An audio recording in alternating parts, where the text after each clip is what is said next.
Arras aappii tokko isinii qooduudhaaf appilikeeshinoota firii intarneet hojjetan yeroo yeroodhaan abdeetan yookaan yeroo yeroodhaan dabaranii kutan.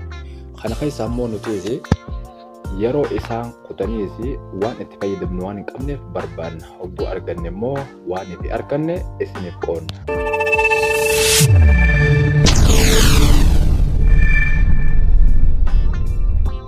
Assalamualaikum warahmatullahi wabarakatuh. Ashamaa kafuuna jirra jirtu isin jecha hordoftoota kabajamoo. Aappiin kuni akkamiin akka hojjetuu fi dandeettiin isaa akkam takka hayyuu waliin ilaallee ammoo appilikeeshiniin isaa akka argamuu fi maxxansa isaa akka ta'e waliin daawwannu isin jechaadha. Mee dura TikTok akkuma yeroo hunda seennee haalaallu.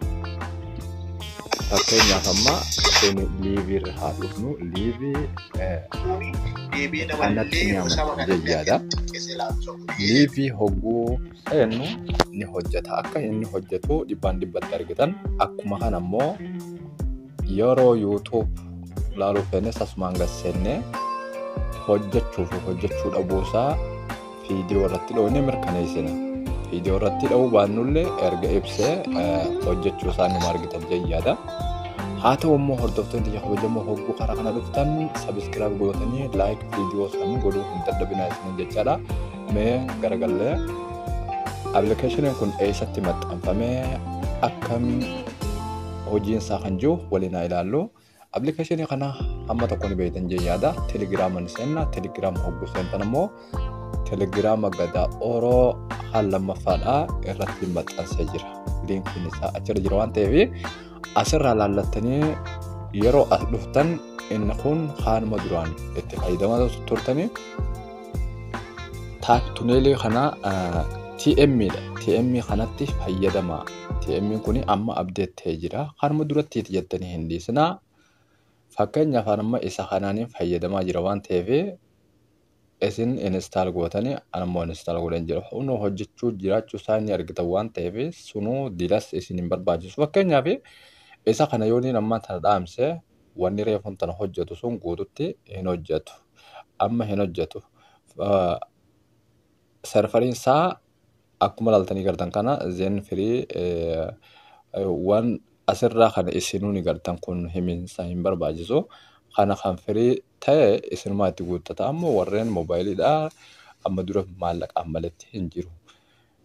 Amma yeroo dhaabna kana aappii kana hojjechuu jira moo kanaa miti kan jiru yoonii fi kan mamu yookaan shakku kan jiraatu taate yeroo tokkaaf itti deebinee haalaallu. Fakkeenyaaf YouTube reefuun tana ibsatu yookaan ifee jiru ammaaf hin hojjetu.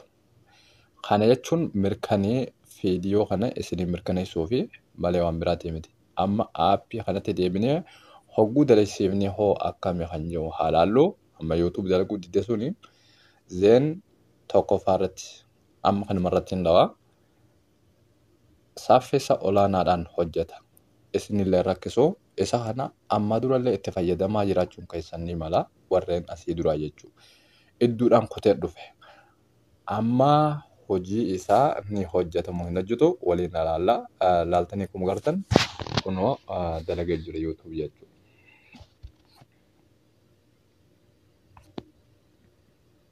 YouTube akka dalagee jiru ni argitanii. Fakkeenyaaf yoon viidiyoo irratti dheellee mee viidiyoon maal ta'u godhonne viidiyoon kun akka dalagaa jiru kunoo argitanii. Kanaaf hordoftoonni kabajamoo viidiyoon tokko hogguu galaqqifamee laayik godhuudhaan nu jajjabeessuu hin dagatinaa isiniin jechaadha.